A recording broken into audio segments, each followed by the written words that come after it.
Del Santo Evangelio según San Lucas. Gloria a ti, Señor.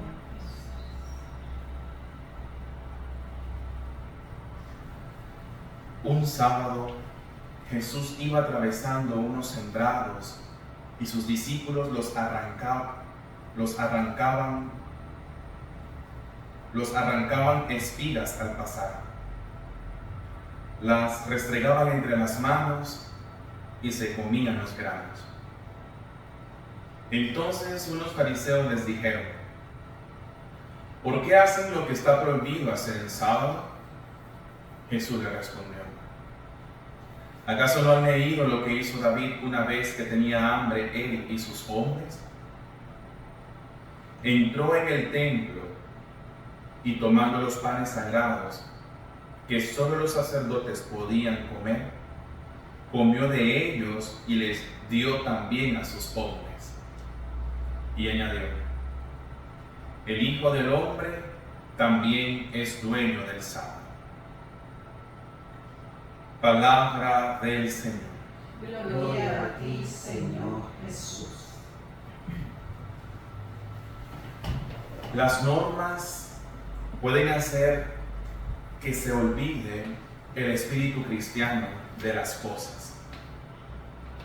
Tenemos normas litúrgicas, tenemos normas en la iglesia, Dios nos ha dado mandamientos, tenemos los mandamientos de la iglesia, tenemos algunas cuestiones que ya están premeditadas o predichas, ¿no? Que al final, el último fin de la ley dentro de la iglesia es que nosotros alcancemos y conozcamos a Dios. Hemos dicho incluso en algún momento nosotros, en estas catequesis, que nosotros mismos podemos buscar la ley. Es decir, haciéndonos leyes propias, haciéndonos leyes necesarias y leyes a nuestro modo. Tanto así que la justicia de esa ley es carente de amor, también carente de verdad. Porque es una ley con una norma egoísta, a mi modo y a mi forma. Y no es una ley que se prepara o se dispone para servir al otro, sino para que los otros practiquen las normas y las leyes mías a mi servicio. En pocas palabras, que el otro haga lo que yo quiera. Así literalmente. Y sucede entonces de que nos preocupamos tanto de las cosas externas que no nos preocupamos de una u otra manera por el hermano. Y esto subsiste constantemente y nos fijamos en lo que y nos fijamos a veces hasta en lo que hace únicamente para acusarlo en nuestro interior o para acusarlo en algún momento cuando estamos molestos. Es decir, voy a esperar que haga lo que siempre hace para después tomarlo eso en su contra y decirle a él o a ella que deje de hacerlo, porque entonces ¿cómo espera que yo cambie si ella no ha cambiado o si él no ha cambiado? Hacemos nuestras propias leyes y nuestras propias normas. Es como que si nosotros o vos estuviéramos sentados en un palacio lleno de riquezas. Esa es la imagen que tenemos que tener el día de hoy con respecto a estas falsas leyes hechas y movidas por nosotros. Entonces, si tú estás sentado en tu palacio, si vos estás sentado en tus riquezas, si vos estás con el poseer, en la avaricia, en la envidia, que son los motores para los reyes de la idolatría y de los paganos, a como nos lo refiere la tercera tentación hacia Jesús en el desierto, estos reyes que suben a su propio modo, estos reyes que se sientan en cuanto a sus riquezas, y sus riquezas ¿cuáles son? Su propia verdad y su propia realidad, que es su falso amor. Al final, ¿qué es lo que sucede con esto? De que se sientan en cuanto a sus riquezas porque se siente rico o en las riquezas de sentir que tienen la razón. Y entonces provee esto, ¿qué cosa? Que se sientan de una u otra manera, se sientan o se sienten, en este caso, en su palacio a señalar al otro, a señalar al hermano. Y entonces, hoy nosotros tenemos que reflexionar a la luz de este evangelio, e incluso también hoy la iglesia celebra a San Pedro Claver, un santo nacido en España, pero destinó toda su vida como misionero en Cartagena, en Colombia, y este santo se dedicó a servir a los esclavos, porque venían muchos esclavos de otras naciones, especialmente del sector de África, Europa, hacia las regiones de América del Sur, y él se dispuso a servir a los demás. Pero ¿qué es lo que pasa? Si nosotros hoy tendríamos que preguntarnos a la luz de este fariseo que le pregunta a Jesús y que lo pone a prueba, porque si los discípulos estaban atravesando, es de que los discípulos iban caminando.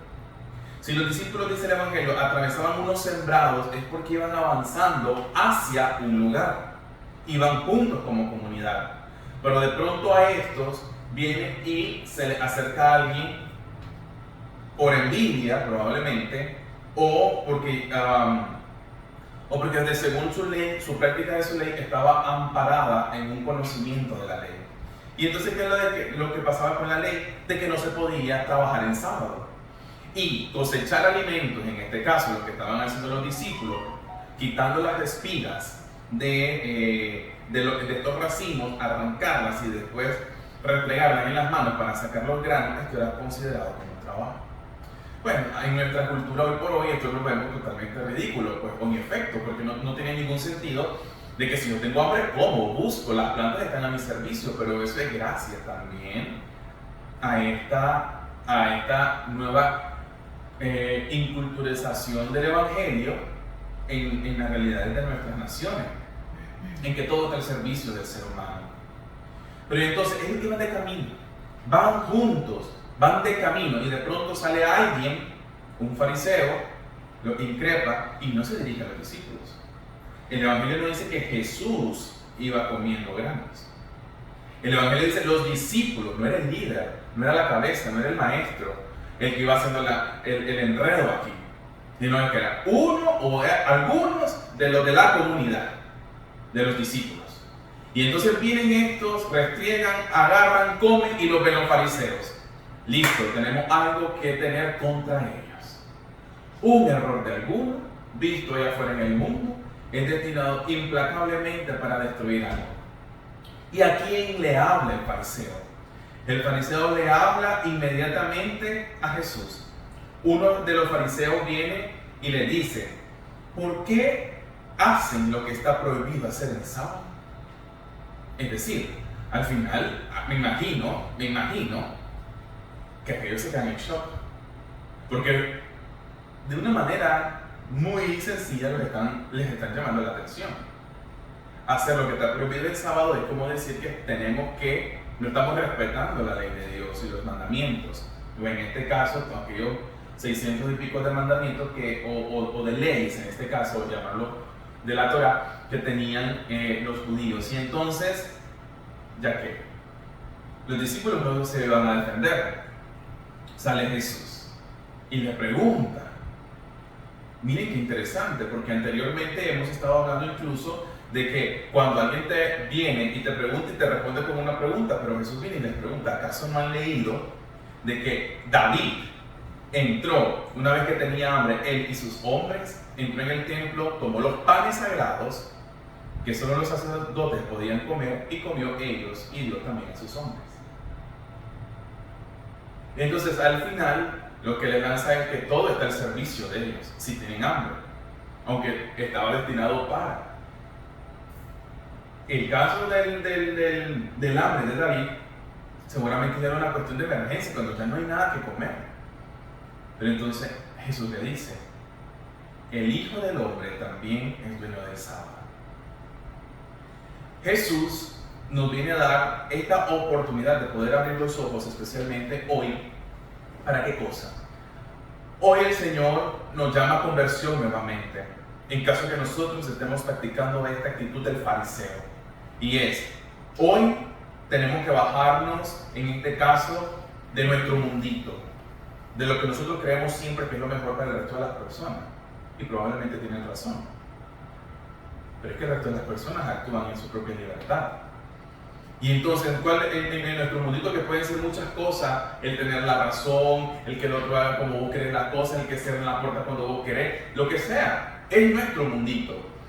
Hoy nosotros nos tenemos que bajar, quitar de este asiento del palacio que hemos construido por el poseer, e incluso de estas riquezas que nosotros hemos poseído, que las riquezas ¿cuáles son? Es sentirnos al final que tenemos algo, un conocimiento más que los demás. Eso es una riqueza. A veces siempre se piensa únicamente en que los ricos no, qué difícil va a ser para los ricos llegar al reino de los cielos. Pero es que los ricos son de estas riquezas, de que nosotros nos sentimos ricos o, en este sentido, con riquezas. ¿Para qué cosa? Para señalar al hermano. Entonces, tengo suficientemente cuestiones para ello. Tenemos hoy que bajarnos de este mundo. Tenemos que hoy bajarnos de esta silla.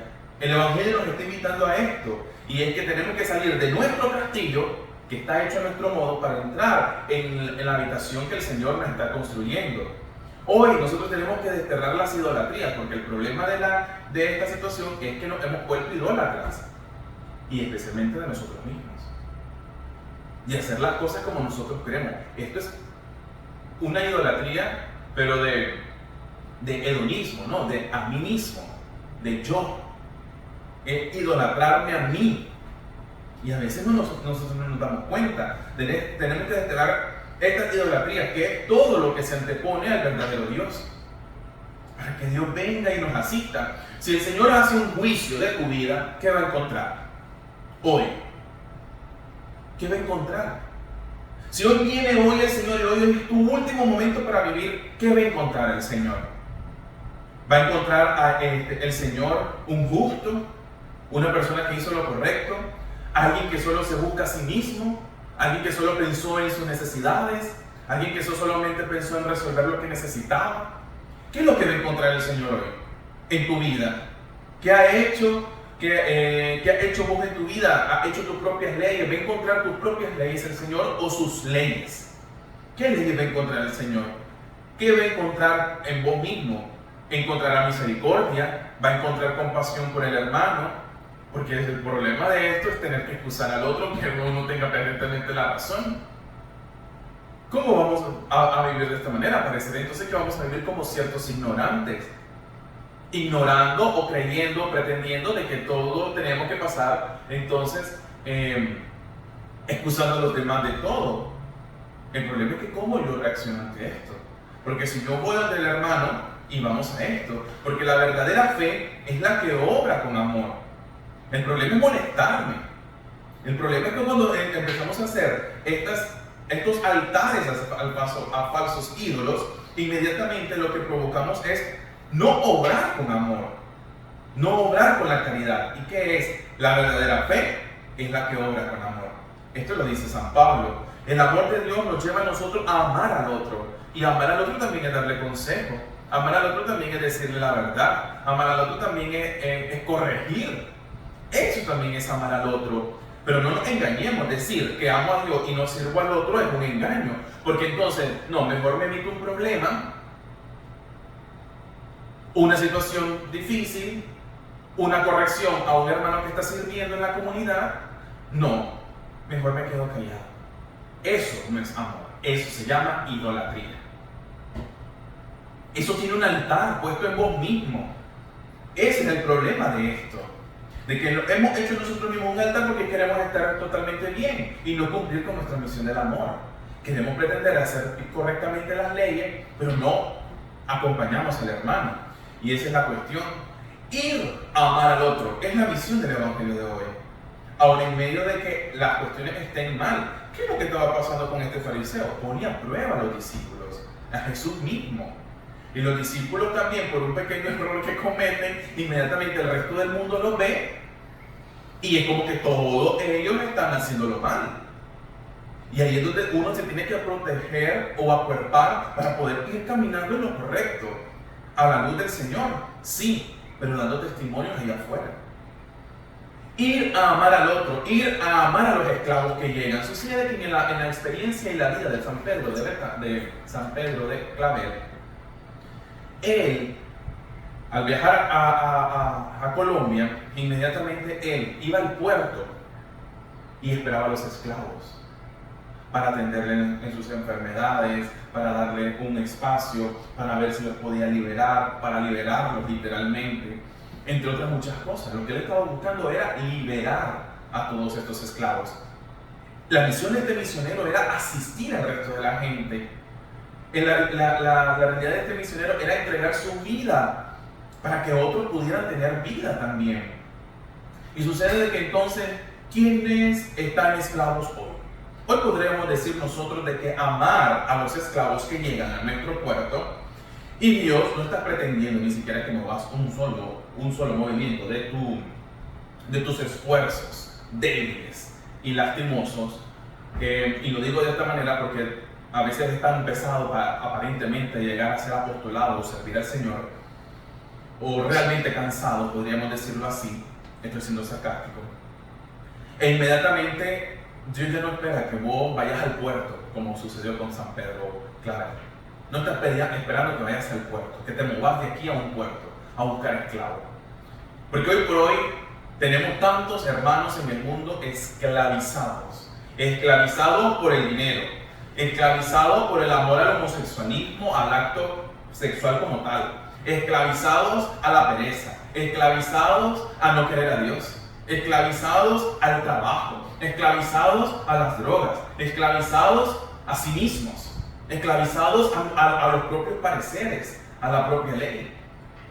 Ser esclavo es tener un ídolo, es tener un ídolo, es empezar a tener una práctica idólatra, y a esto le llamamos esta realidad del poseer, porque esa es su riqueza.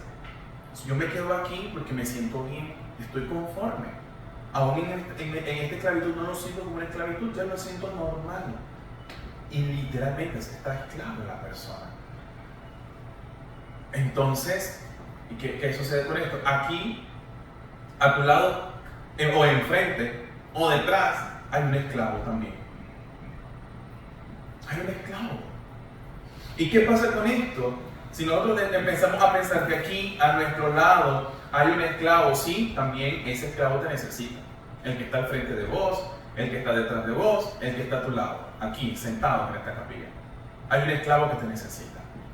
¿Y un esclavo de qué, podríamos decir? Porque en este caso no estamos pretendiendo de que estamos en grandes situaciones, probablemente fuera en cuestiones mortales o quizás sí, no lo sé, no tengo idea, pero ese que está a tu lado también necesita ser amado, también necesita ser servido, porque es un esclavo. Ese hermano también necesita de vos, necesita la asistencia de vos.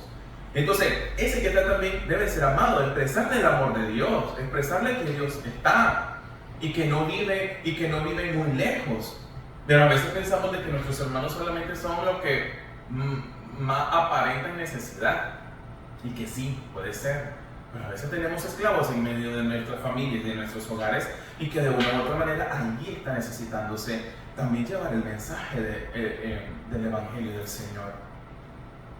Cuando vos le ayudas al otro, cuando le das un consejo sin creerte maestro, cuando acompañás, cuando estás asistiendo al otro, estás preocupado porque el otro está entrando en una crisis tremenda y vos no te estás dando cuenta por sus pecados, por sus problemas, porque el otro se lo calla y porque está esclavizado y no te das cuenta, te vas a dar cuenta hasta que se salió de la comunidad.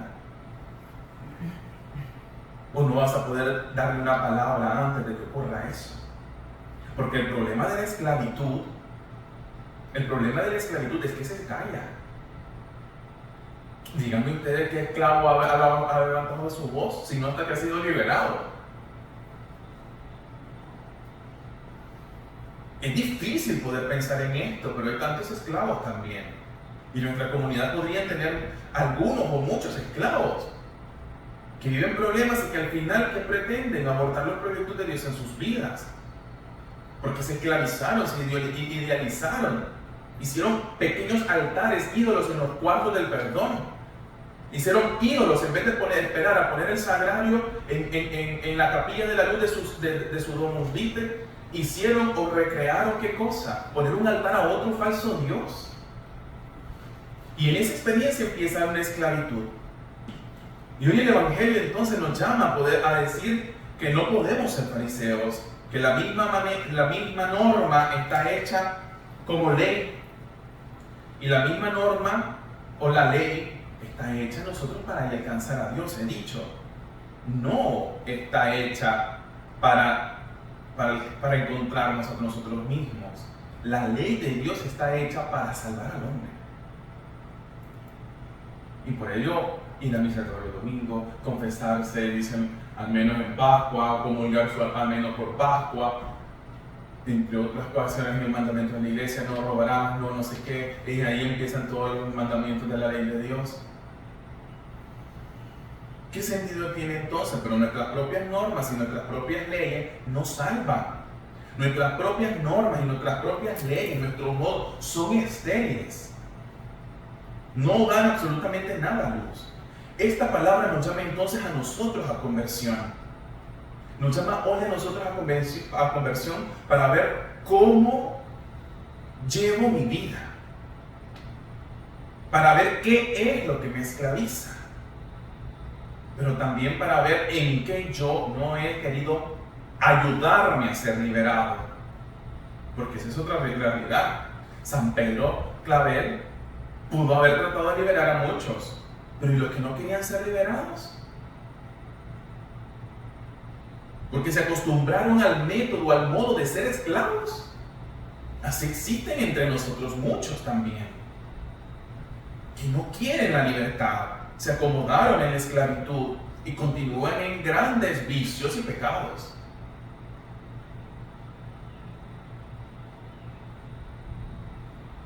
Dios desea atraer a todos hacia sí.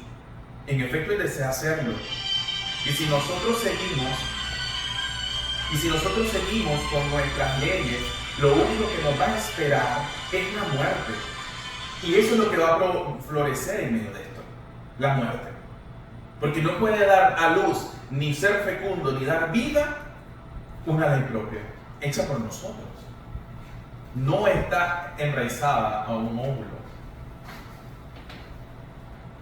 Entonces, ¿qué es lo que pasa con esto? De que nuestras propias leyes nos espera únicamente la muerte. Entonces, hoy nosotros tenemos que dejarnos escuchar, que nuestras heridas no hagan criticar lo que te dicen. Dejar de estar sentado en las riquezas, que ya he explicado cuáles son nuestras riquezas hoy por hoy. Esto que se desprende cuando tenemos respuestas hirientes con el otro. Esto que se desprende cuando tenemos respuestas movidas. Estamos en nuestra silla del palacio. Estamos en la silla de este palacio. Cuando nosotros incluso esperamos o estamos listos, si alguien nos va a decir algo, voy a estar listo por si alguien me viene a reclamar por esto que hice. Eso es lamentablemente en este sentido, poseer. Esa es la riqueza. Esta es mi riqueza, entonces yo me siento rico con esto, entonces yo me tengo que armar. Comúnmente el tema del poseer es uno de los causantes de las guerras, de las divisiones. Pero por la misma idolatría de que no me quiten lo que yo tengo, porque yo ya me he creado mi altar, ya me he creado esto, y entonces estoy al tanto. Si alguien me dice algo, reacciono.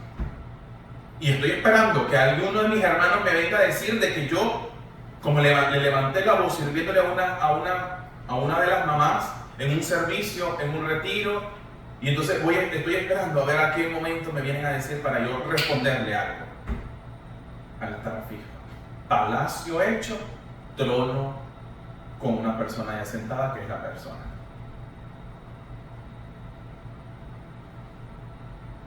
Distinto es que no te des cuenta del error.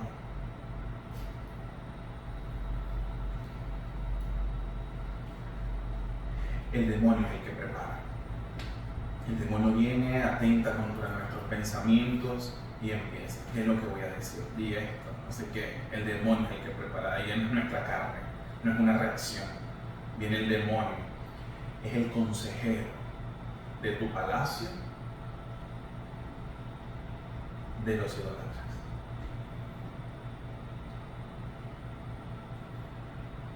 Podemos, si es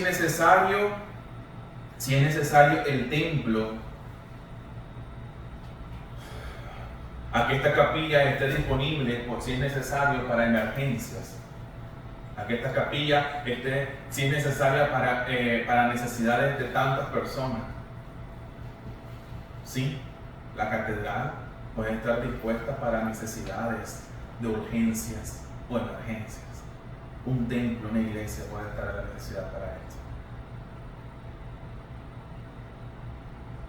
Todo está al servicio del Señor. Pero no podemos dejar a nuestros hermanos esclavos allá afuera. Por ello, ante quien te reprende por tu hambre de Dios, por tu hambre de Eucaristía, mantén tu fe. Quien te reprende por tu hambre de Dios, por tu hambre de Eucaristía, mantén tu fe. Gloria al Padre, y al Hijo, y al Espíritu Santo. Como era en el principio, ahora y siempre, por los siglos de los siglos. Amén.